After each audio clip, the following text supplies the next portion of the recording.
welcome back to another episode of Open Source Cafe. And today we have Princiya here with us. Princiya, thanks a lot for joining. Would you like to tell our viewers a little bit more about yourself?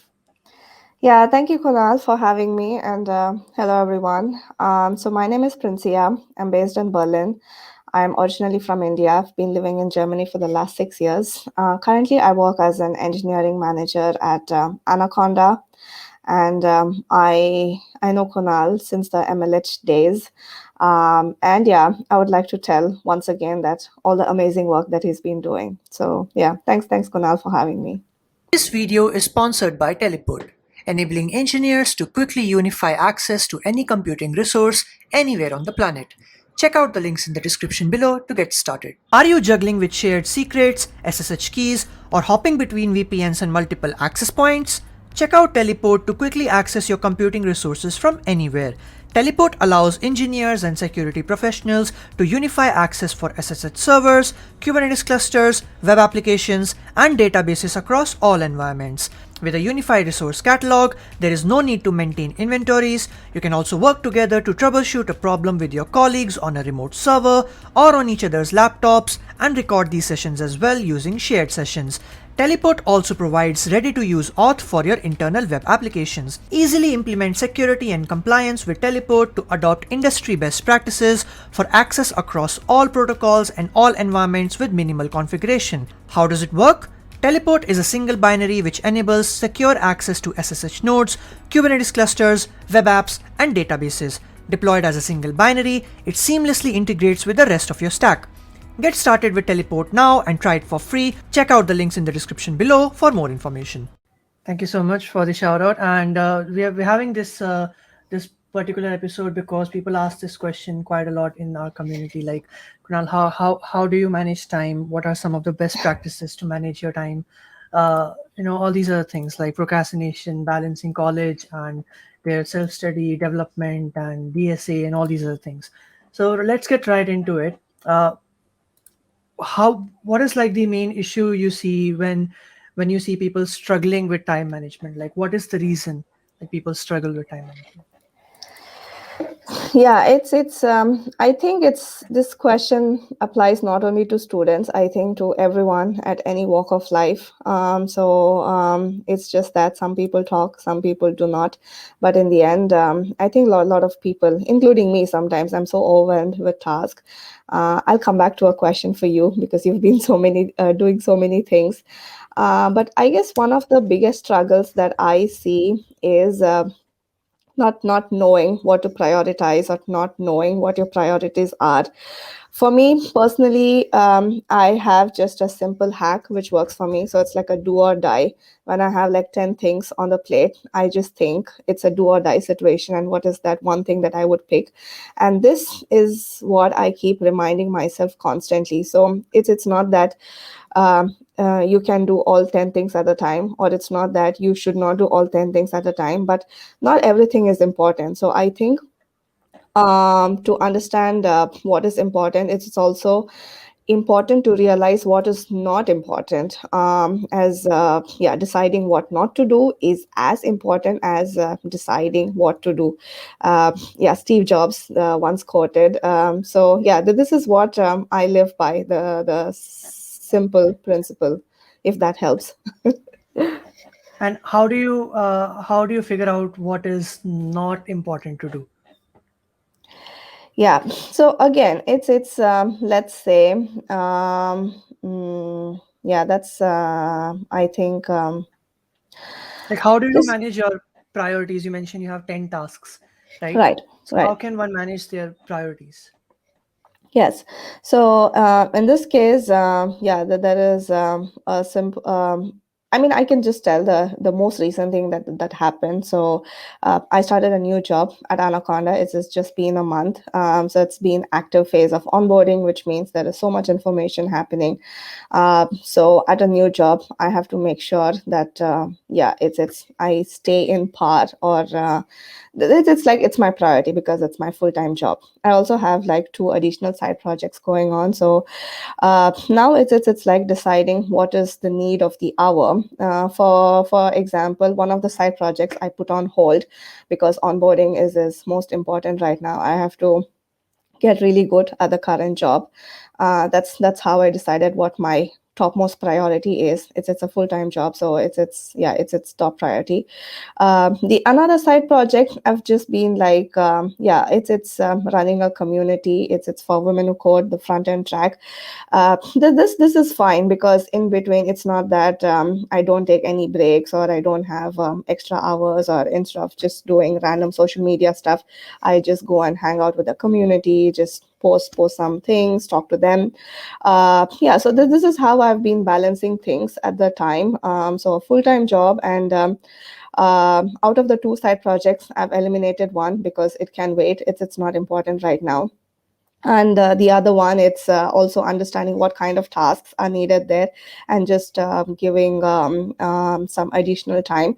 So this is one of the things that I've been actively doing for now, and this is how how I classify what is important, what can wait, what can come back later, etc. So this kind of thing helps. This video is sponsored by Datree, a tool that you can use to prevent Kubernetes misconfigurations from reaching production. Using Datree, you can catch misconfigurations in the development phase and set or create policies to receive failure alerts.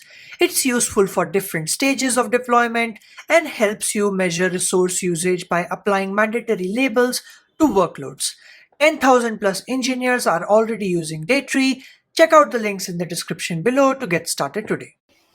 Yep, thanks a lot for sharing. Yep, totally makes sense. And one thing that I see myself struggle with sometimes is like I have like so many tabs open, so many threads open, so many windows open, and it gets Yes. sort of like sometimes difficult to identify what is not important. Do you have any process for eliminating or prioritizing these things? Yes. So on the opening of tabs part, I am one of those person who cannot see too many tabs open at a time. So whatever is needed, I just okay. If something can be read instantly, I just try to read. If something, I tried grouping tabs or organizing reading lists, but this just adds to the existing overload. So yeah, I either try to keep a tab open or just close it. Some tabs, yeah, do stay open. I think currently I'm looking at my browser. I have like 15 tabs open, which it's yeah the work stuff, etc. etc. But in terms of additional backlog that gets collected, I try to eliminate instantly. For example, I try to there is this method called Eisenhower method. So it's like 2 by 2 matrix, which lists about important, not important, urgent, not urgent. So this is the matrix I was talking about, the Eisenhower thing. It's not that I take it around me all the time, but it's a good reference point that I like to highlight when people ask me this question: How do you manage a full time job?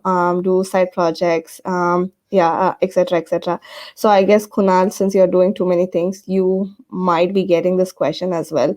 After you're done series of questions to me, I'll put back this question to you, like, how are you actually doing all this stuff? Which is so cool. But coming back to this, the Eisenhower method. So as you can see, there is matrix which helps you classify important, not important, urgent, not urgent. The things which are important and urgent, do it now. For example, you open a tab, and if it's something that it's something that you open because you were maybe trying to find an answer on the internet, Stack Overflow, and you just want to learn little more about it, it can be like it's important and it's urgent, because if you try to put in time and not procrastinate at this case, you'll just understand, because you have a context for what you're working, and just try to learn little more about it. So in the end, max, you might end up spending 5 or 10 minutes more, rather than just procrastinating, saying, oh, it's an additional topic to my backlog. So do it right now in this case.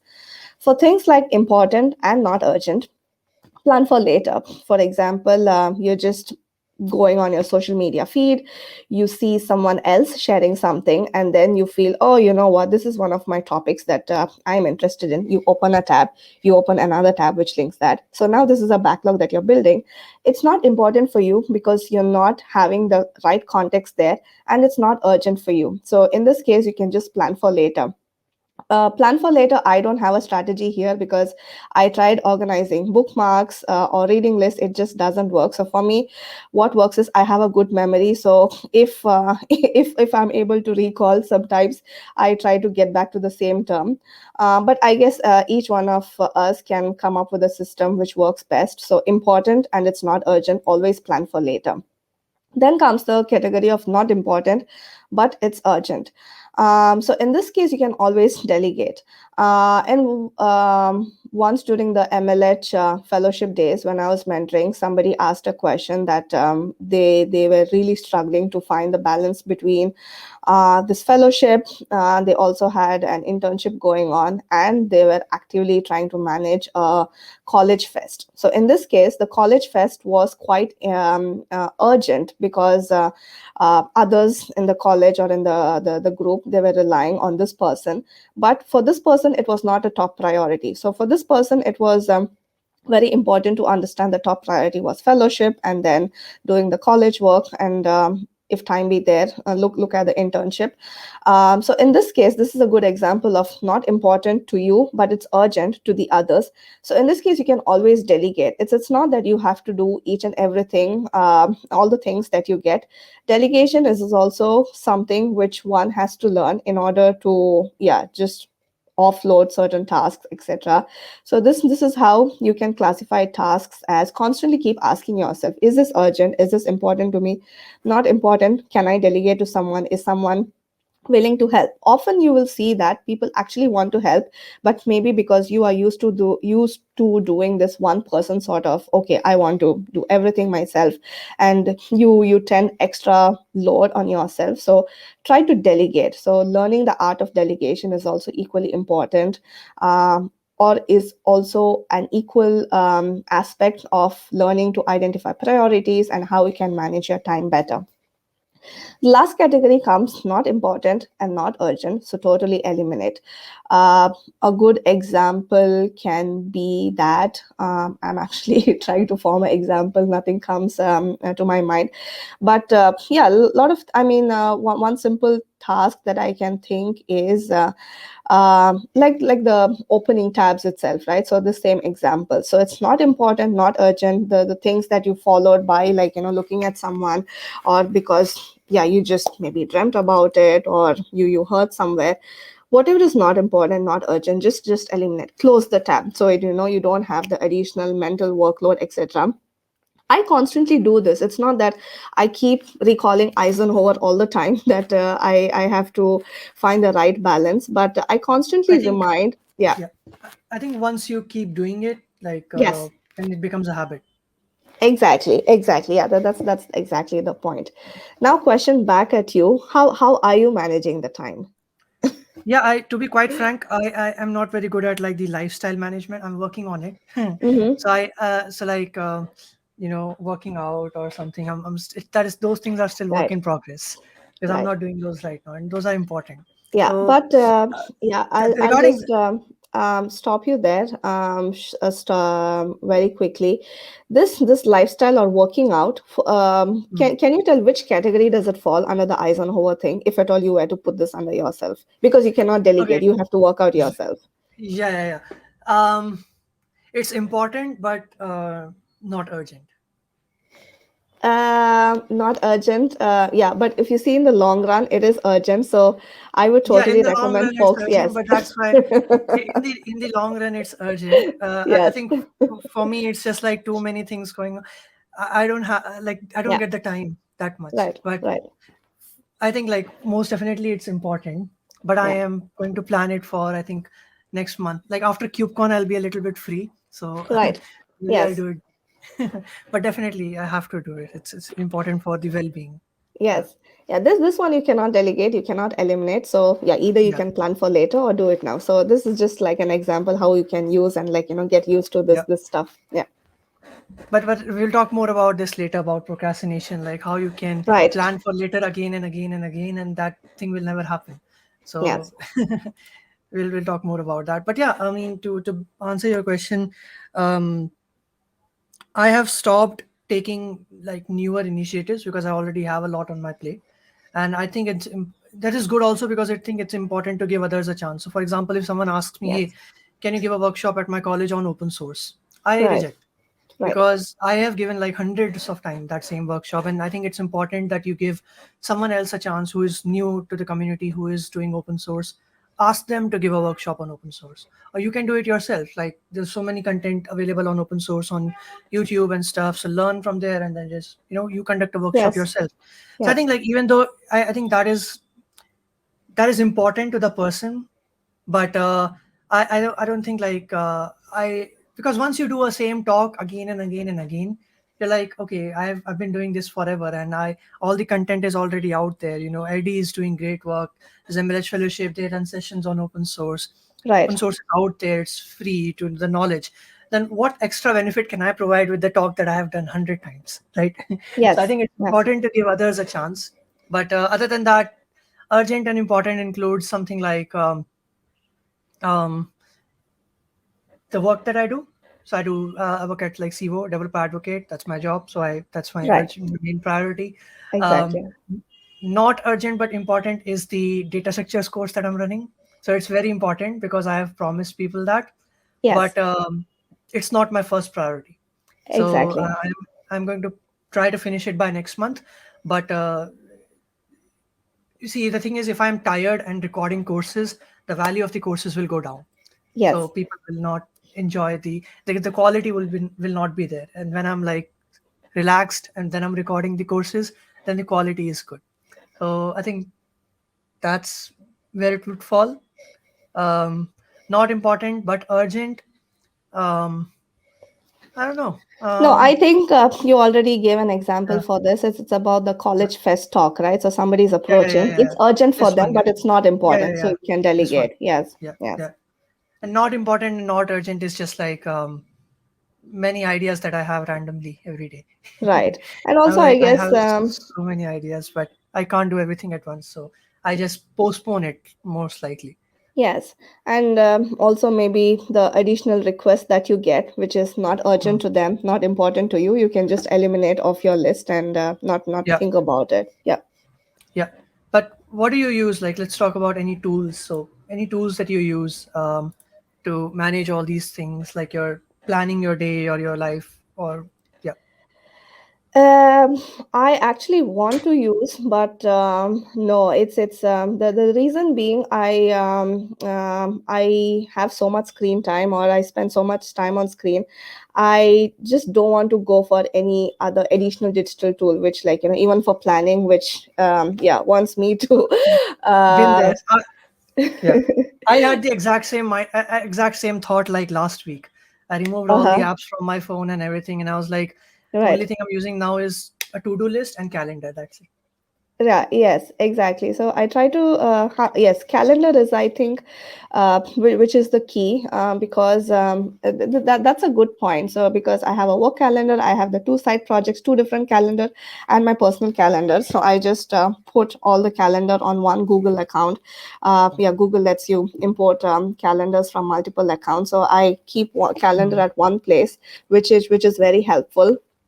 And what I've done recently is put blockers on the calendar. Like, the calendar is nice when it sends a notification. It's lunchtime or Mm. just focus time and do nothing, Yeah. which also helps for work, so people don't schedule additional meetings. But otherwise, most of the things I do it analog. And like I said, luckily I have a good memory, so I kind of like remember at least where I wrote or what I wrote. So this kind of helps me. So in terms of a system for myself, it's a system based on analog, a little bit of memory, and putting everything on one calendar. So this is what I do. Yeah. Yeah. Exactly. Like I do the same thing. I have a different calendar of type do not schedule, and that's Right. like the entire blocker. So when I'm out or when I'm on a break, I just put do not schedule, and that shows as busy, and then people Yes. cannot book it in Calendly. So that's also a nice trick we can Yes. use. Yes. Cool. Speaking of, I talked about like we sometimes say no. It's people underestimate the power of saying no. They feel like, so the question is, some people feel like, hey, if this person is requesting me for something like an event or a favor or something, and I am not able to do it, would it be rude to say no? Short answer is no. So maybe you can elaborate on that. It's totally fine to say no because yeah, in the end, it's your time, your what is capable out of you or me. I When I started out, I used to take in everything. So I too have been in that phase that not knowing when to say no or how to say no. And I think if we look at one of the things that college or traditional school education doesn't highlight is exactly on this. So I think school or college only tells you that you have to do this, and it doesn't tell you what you should not do this. And I think this is one of the drawback that gets inculcated in our mind, and we are when we get into the wagon of like be a job or getting into a college, you are always so overwhelmed, and you feel that if you do not say yes, you will be left behind. And I think this is the reason why everyone gets started with that. But it's very important to realize this. The sooner you realize is better. For me, I realized it little later, but nevertheless it's still not too late. But yeah, coming circling back to your question, it's totally fine to say no. Yeah, it's you just don't have to be rude. When you say no, it's you can still show empathy. You can still tell, no, I cannot do this. Unfortunately, I'm sorry. I wish you all the best. Again, don't be obliged to give any answer why you cannot do this. So in the end, it's your wish to explain or no. But it's totally fine, and I highly encourage to totally think about your time. Think about what is the need of the hour for you, and how much time you have, and what does it really mean. What is the motivation behind saying yes or saying no? So what is the motivation behind saying yes? I think understanding that is the key to realize, and it helps to decide to say no. Yeah. Yeah. No, totally agree. That's the reason I say no to like college specific events now. Yes. So in very rare case, it's like if like let's say the event is very big, right? Thousands of Yes. people are Yes. watching. That's good for me as well. Like I'm gonna get to interact with so many people. But like I get imagine like you get a request for a session every day. You can't do it, right? Yes. So sometimes when I feel like it, when let's say I'm not doing much that week or something, but right now a lot of things are going on. So I think like saying no is it's good. Like it's totally fine if you don't have the time. Just make sure like you're polite. Yeah. Yes. Cool. And we talked about this a little bit. Simple question: how do you deal with like procrastination, and why do even people procrastinate? Yes, I don't know why do people procrastinate, but I procrastinate because sometimes I'm just lazy. But how to deal with procrastination? I think I guess the audience would follow Hindi, so I really like this Kabir's Doha. Kal kare so aaj kare so ab kare, and this is what I live by. So if whatever can be done instantly, do it now. For example, uh, I think I have this trigger in my head or something, that wherever I see a unread notification, I have to read it instantly. If I do not, until I read it, until that notification goes off, I don't have peace. So in a way, if I look at it, it's really good, so I don't have to procrastinate. I guess some people, they see this, the indicator still there, and don't reply or whatever. Again, no comments on that. I guess this is a system that works for them, but for me it does not work. So if somebody writes to me, I write back to them instantly. So the number one thing in procrastination is gone. I don't procrastinate, whatever comes. But sometimes I will be in this focus zone, or reading something, trying to do something. In this case, if this notification is not there, yeah, I just don't have to worry. But if I see the notification, I switch. So now the thing what happens here is the context switching. So you switch from one context, that deep zone, deep focus zone, to jumping into new thing that somebody else asked.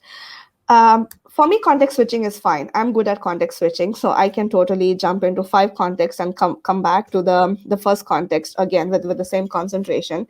So this one is highly customizable to what works for a person. So a person has to figure out over practice or figure out over time what works, what does not work for them. So the answer to the question, how do I deal with procrastination, is whatever is can be done instantly, I do it. If the same, the browser tab example, if something can be read instantly, I read it. Otherwise, just close it, because I just don't want to keep building the backlog. There are some topics which I read, I don't understand, so I have to like come back and visit. So I make a note on my notebook, analog entry. I color it sometimes, which is again a context switch, or like kind of nice stuff that relaxes my brain, etc. So this one, I think everyone has to find a system what works best for them. Couldn't Yeah, agree more. Yeah. yeah, I think one of the reasons people procrastinate, like think about it, why do they postpone work? Because I think like they are aware of the hard work or work that they would have to do in order to complete that task. Like they know, okay, yes, this is the task, and they know how much work is required, and that clicks in their brain. Oh, this much work is required. Let's do it yes, later, right? So I think one of the ways, like you mentioned it correctly, like people deal it with different ways. I think break down bigger tasks into smaller tasks. That yes. can help you quite a lot. But thanks a lot for sharing all the nice points. One more question we get quite a lot. This is specifically for students, but we'll talk about working professionals as well after this. So, how do we balance like our college studies and other stuff that we do, community, open source, self study, all these other things? Yeah, so this one again, I think having like a routine kind of helps. So let's say I've spoken to like a lot of students who are doing like students, open source community, or internships, multiple internships even. So the key is some people actually like really struggle. It's been too overwhelming for them, because college is there, internship is there, which are equally demanding. How to cope up with is, if at all you're overwhelmed, speak up. So the key difference in terms of people being successful and not successful is people who speak up versus who do not. I've seen like this is the only key difference. There is nothing that which cannot be solved by not talking. So if at all something is overwhelming, like let's say for example, you're doing an internship and this internship is going too hard. Speak up, like explain to your mentors why this internship is hard. Maybe they'll be able to help you figure out. It's not that you have to do everything yourself. So this is also the key to understanding this part.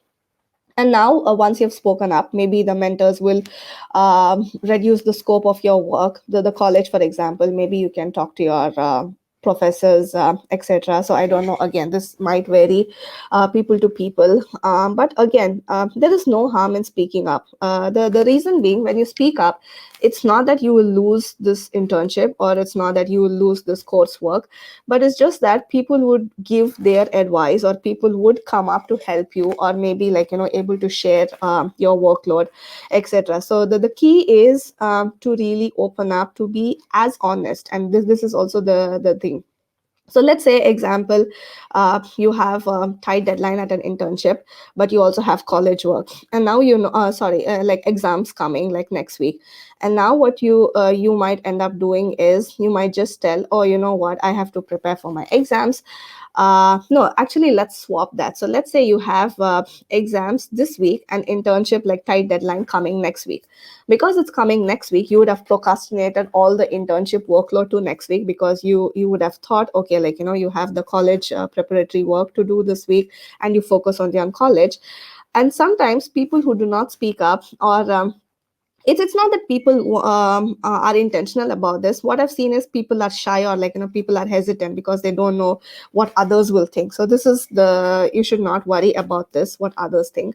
So what sometimes happens is, given the internship deadline, people start missing out things the current week, because they're actually focusing on exams. And now, because they have not spoken about this to anyone, their mentors at the internship do not know about their exams, right? They do not show up, or maybe they turn up late to the meetings, this kind of gives a negative impact. Had they informed, okay, you know what, my exams are happening this week, so the internship deadline the next week looks quite tight, so I need time to prepare, or I might be late for meetings, or I need additional time, nobody would even judge you, or nobody would even say anything, or like, show up big eyes.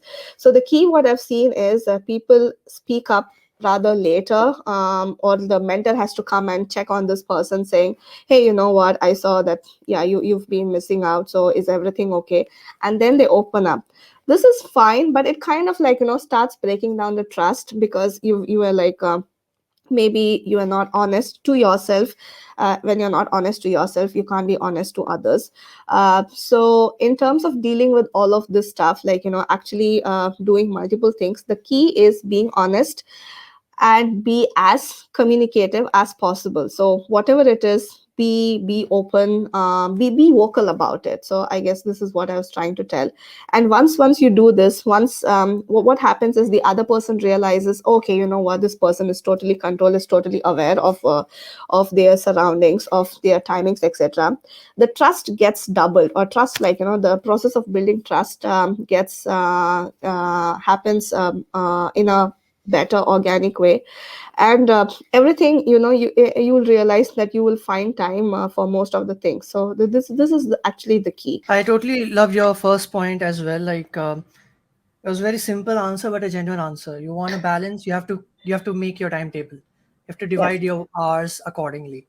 That's the way I do it because I'm graduating next year. So Right. the way I do it is, or the way I used to do it, like when college was like more active, um, during the day, like waking up early, doing some self study, then some college, and then in the afternoon, evening, study.